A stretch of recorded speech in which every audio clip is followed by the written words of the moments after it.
The Home Depot is a really interesting case study because they've become the largest home improvement store in the world, and their sales are more than Lowe's, Rona, and the other home improvement stores combined. Like, they have a massive loyal following of both DIYers and professionals, and that didn't happen by accident. What a brand, what a brand, what a brand, what a mighty good brand. Say it again now. What a brand, what a brand, what a brand, what a mighty good brand. It's really interesting how focused and meticulous they were on their planning and their business operations. And they took the time necessary in order to become a great brand. So they didn't rush any aspect of their business. They were very thoughtful. They were actually very slow. And that was a big focus point of their book, is that they first entered into Atlanta. They lived in California. There was demand and market in California in order to do it, but they found the right place to test out the launch of their business. And they launched 2 stores initially in Atlanta. And there was an interesting kind of fall with department stores. It was JCPenney, and the real estate of what was happening in Atlanta and the square footage they have, and basically at the bargain in which that they could get it at. But every market that they entered into after they had proof of concept, they always started with only one location to make sure they could understand the culture, the needs and nuances of that community, so that they could perfect it before they aggressively scaled. And that's really interesting because everybody wants everything right away. And I find when you learn more and more, when I dig into more and more great brands, I'm seeing common threads between brands like Trader Joe's and IKEA, Four Seasons and Home Depot. They're all in very different industries, but what makes these brands so coveted and loved is having the same principles. So another thing I thought was really interesting was their focus and obsession on the target market. And this is something that I've seen in the Four Seasons book, in the Trader Joe's book. They weren't fixated on pleasing everybody. What I found really interesting with the Home Depot is they actually created the DIY customer. So when they entered into market in the late 80s and early 90s, the DIY customer didn't exist. We didn't have YouTube back then. So all of the small details and steps for like redoing your bathroom or redoing your kitchen, it didn't exist in an easy to access manual or way. And that was really cool about the Home Depot, is they really focused on providing a one-stop shop experience where DIYers felt as empowered as the pro builders. And so they created an entire book. What was it called? I can't remember what the name was, but it was just like the Home Depot renovation guide. It was a really high quality book, and they spent a lot of money on it so that it was $100 to buy. Yeah, and it was like a textbook, and the textbook was it brought people in to help them feel empowered for when they had a new home, and so that they could come to the Home Depot and they could do what they needed in order to bring their renovation to life, and for it to be done properly. And that was another interesting thing too, is every single person that they hired was extremely overqualified. So they were very particular on who they hired as an employee. And their rule of thumb, or their mantra, was every single person that works here is way too overqualified for their job. Home Depot made the customer the hero. Yeah, they did. Because there was pride of home ownership. And in the past, you had to either have to come from a trade or to know how to do things. Yep. And then you would just like cut your grass. What the Home Depot did with its recipe book and Bible is allowed every homeowner to at least to affect their home. They became the guide. Yeah. Right. Like, and that's what the staff members were. Yes. Each staff member was a guide. You came in there and they're like, okay, hey, you want to make your home more beautiful? I can help you do that. Totally.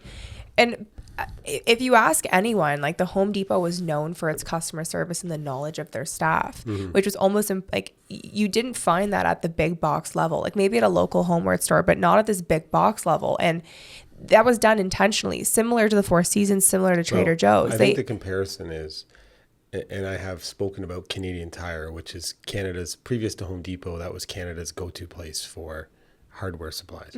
And they've lost the plot, even though they were an amazing brand. But when you go into Canadian Tire, the staff member there are just human bodies standing around. They don't know anything. They don't even know where stuff is. But Home Depot was like spectacular in that if you said I'm doing a bathroom renovation, the guy would take you over and go, you need this, this, this, this, do this. Like it was just a completely different experience. And that's what they were famous for. Like so another thing that was really interesting is they had a very clear culture and mission, and every person that they hired had to very clearly fit within that. So they weren't looking for like the way that you looked, the way that you spoke. They were looking for the knowledge you had. And every single person that they hired, they wanted them to have a natural entrepreneurial spirit. They didn't want it to be this bureaucratic oversight.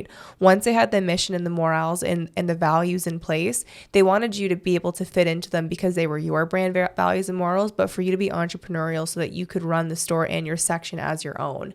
And that was it. They had very low turnover from an employee standpoint, and it built a very strong culture and reverence with the customer because the people that worked there loved to work there and loved what they were doing. No, I was going to say that because the people that worked there weren't micromanaged. Yep. They actually loved helping other people do their projects. Yeah. That's what I always found when I talked to the people at Home Depot. They loved They it. loved helping you. It wasn't like, oh, you're annoying me, Yes. right? Which is what happens when you typical pay retail people. When you pay experience. people garbage, treat them like garbage. They treat the customers like garbage. And I don't know. Did you read? Did it have a military background anywhere in the Home Nope. Depot? Because my buddy who was in the military did really well in that organization. No, it was actually started by two friends that met. Though they were Orthodox Jews, they were Orthodox Jewish faith, and they had started in homeware stores, and they were basically treated very poorly, and they had just gotten in really at the right time, but they had really good work ethic. They understood the value of a dollar.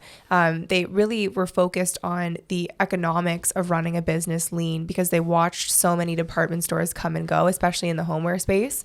And it was really interesting. They talk about they were known by paying their vendors the fastest, like to a point where like it didn't actually make sense at the rate that they paid vendors, but they created really strong and long-lasting relationships because their vendors loved them the most because they got paid the fastest. Which would result in them getting first access to new stuff, Yep. to the best stuff, Exclusive. when stuff was in demand. So it allowed them to be a place that could be relied upon to do it. So that's what is an intangible strategy that most people don't do, right? But something like that provides disproportional Totally. benefits. And it just in every aspect of their business, they did it right. Like even when you look at the way that they set up the DIY versus the pro buyer. So for the professional buyer, there was no discount or differentiation in price. But the way that they kept and maintained loyalty within the pro buyer is they created, and they also were very focused. They didn't want the professionals to enter through a different entrance. So that was another thing too. No, they didn't want them to. That was a big thing for them, is that they wanted the entrance way to be the same. They have a separate entrance for the really big slats, but it's not only for professionals. It's for people who are buying like big, I guess, boards of wood or drywall. And so they wanted the pros to enter into the same. They wanted the people who were DIYing to feel equal to the professionals. And what they did that was separate for the professionals is they would like extend line of credits. They would allow pros to have perks and benefits from shopping at the Home Depot. They had a whole pro center that if the pros needed help at a different level of like education awareness, they were being serviced by the right kind of person. So it wasn't a division of pro versus DIY. It was ensuring that both customers got exactly what they needed within their brand. You know what it kind of did when I think about it? It was a destination for everything about the home. It wasn't a building supplies destination. So there's a difference between doing commercial building, which has different types of contractors, right? They service people who renovated homes. Yep. Right? Not general contractors who are doing building renovations. So that's what allowed the person who did home renovations to come there and love it, because it was the best destination for home supplies. Yeah. And what I also thought was really interesting about the Home Depot is that when they entered into markets like in New York, they completely changed their business model. So in New York specifically, the people that were looking to do home renos, often worked full day jobs. So it didn't make sense for the store to close at 6 or 7. They actually created a 24-hour Home Depot store so that people who worked day jobs that needed renovations were able to actually go and buy their products Said somewhere. that for years. The hours of operation are ridiculous. Yeah. Figure out when your target market shops. But I remember that with Home Depot, just in the general stores, they were open to 10, way later than normal retail stores. And so even when they entered into Canada, they entered into Canada by hiring an entire Canadian executive fleet because they knew that the culture was different in Canada than in America.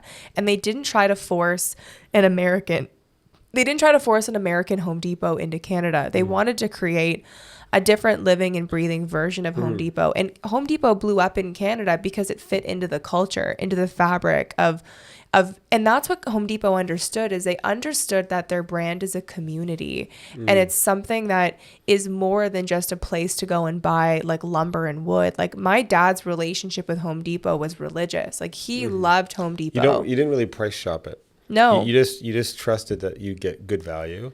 Yeah. And then you would go in and buy it. So you didn't have coupon shoppers looking for the cheapest drill on the market. You would just go to Home Depot and you trusted it. Yeah. And Home Depot, also interesting, they actually created the luxury kind of tool market.